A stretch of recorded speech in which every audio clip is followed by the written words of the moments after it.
to get here.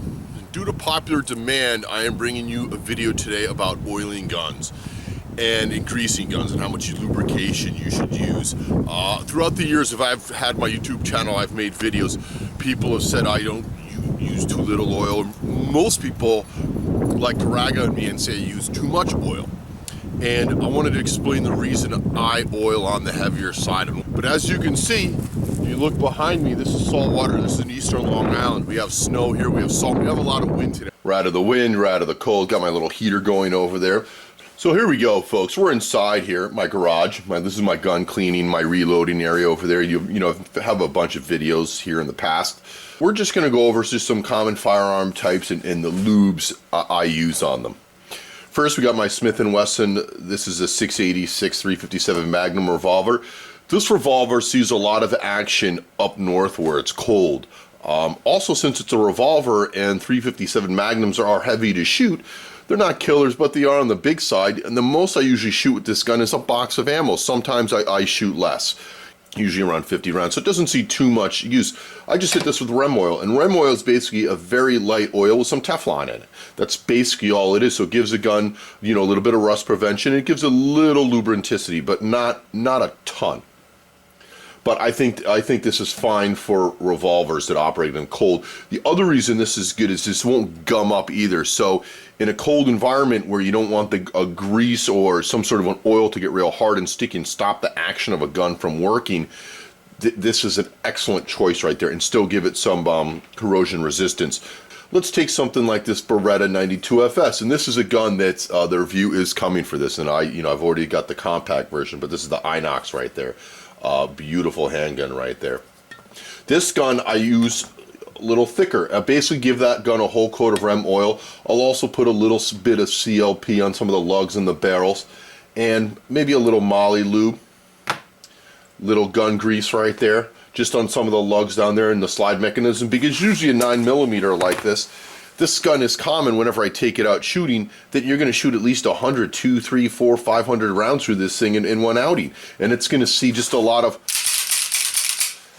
metal on metal parts and a lot of wear in that kind of nature. So this gun requires more lube, and I'm not super, even though I carry this gun in the cold, I'm not super concerned with this gun getting gummed up a little bit, and I believe that it's better suited with a little more lube on it to get a little bit more, to have some more coverage on it.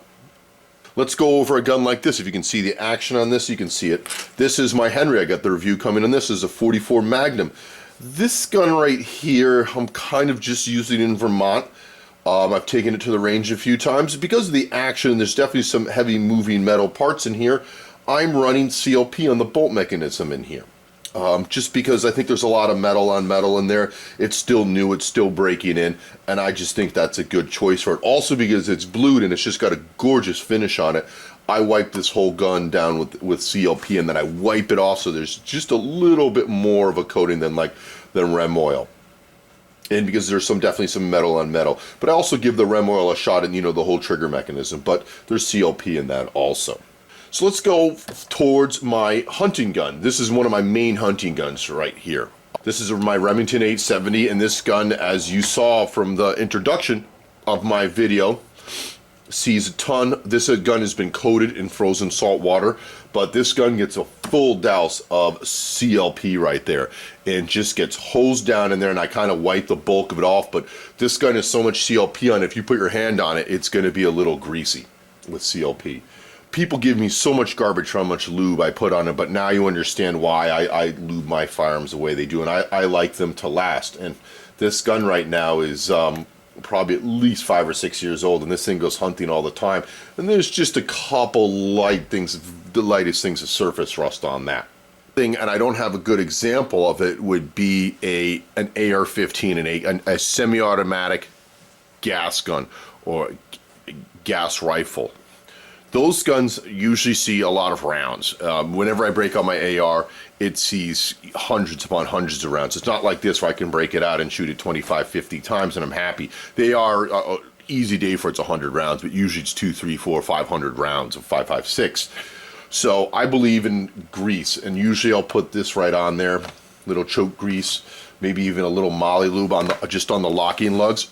And also CLP. I'll take that whole bolt and I'll slick that whole bolt up with CLP. The other thing I like to do is I'll put rem oil on that spring to try to quiet that spring down in your recoil stock. Semi gas guns, yeah, they're gonna see something heavier. Just because I believe in the metal and metal contact, it's better to have a lot of lube on those things. Also shotguns. I believe I've over-oiled shotguns in the past. Semi-automatic gas shotguns I have.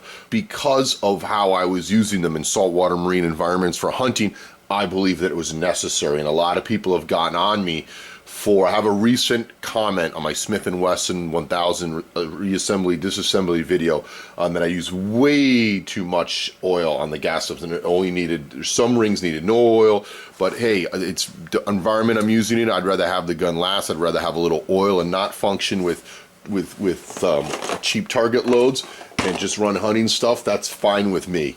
I'd rather get the longevity. I'd rather nose coated in oil. Also choke tubes. Choke tubes that you screw into shotguns, they, put choke tube grease on them, maybe a little gun oil, that's fine. CLP, that's pretty thick stuff, that's also fine.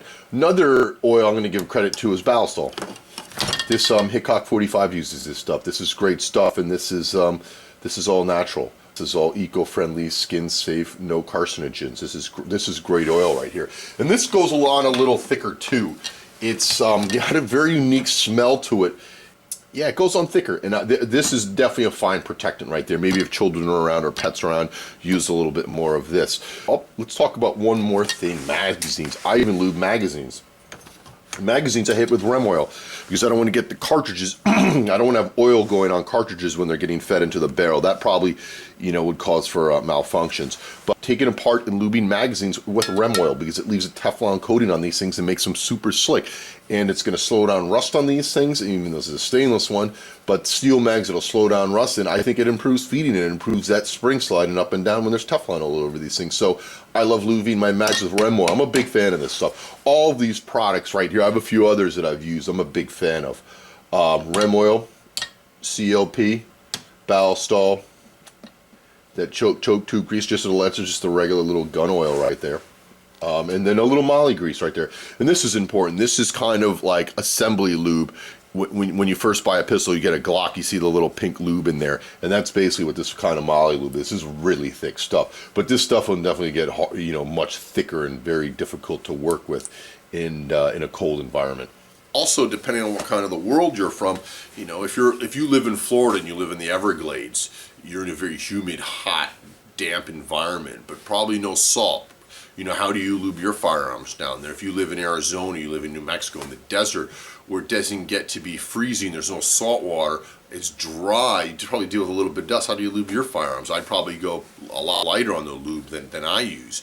If you're in a freezing cold environment, you live in Alaska and you're a big 44 Magnum, 454 Sewell guy, for protection, I'm going to guess you probably just go with rem oil. And if you live in Afghanistan, or if you're serving in Afghanistan or Iraq and you're dealing with sand and dust all the time, what do you do to lube your guns? So feel free to post comments, share, questions, share what information you have. This is something that I've got comments on through the years, so I'm basically making this video as a response to why I put so much lube on my firearms. And a lot of it's just the environment I work in.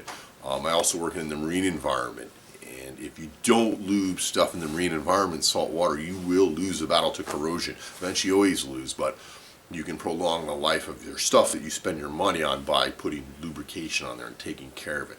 And that's why I don't lube all over my guns. I admit it. I even lube my loading dies. People criticize me because I lube carbide dies when I reload my ammunition, and I'm just like, hey, I put lube on everything. That's just what I do. So. But folks, I want to thank you for watching, and keep an eye out for more new videos. I'm heading up to Vermont soon, and we got some lever guns. We got 2 lever guns now. I got another one that I just acquired that we're gonna pump some reviews out on, and we are going to review the 92, the Inox, and this is just what a lovely handgun. We're gonna review the Henry down there, and we're gonna rock it. And we're gonna see how these things do. But folks, I want to thank you for watching. If you like this video, give me a thumbs up. Feel free to share it, post questions or comments. Thanks again, folks.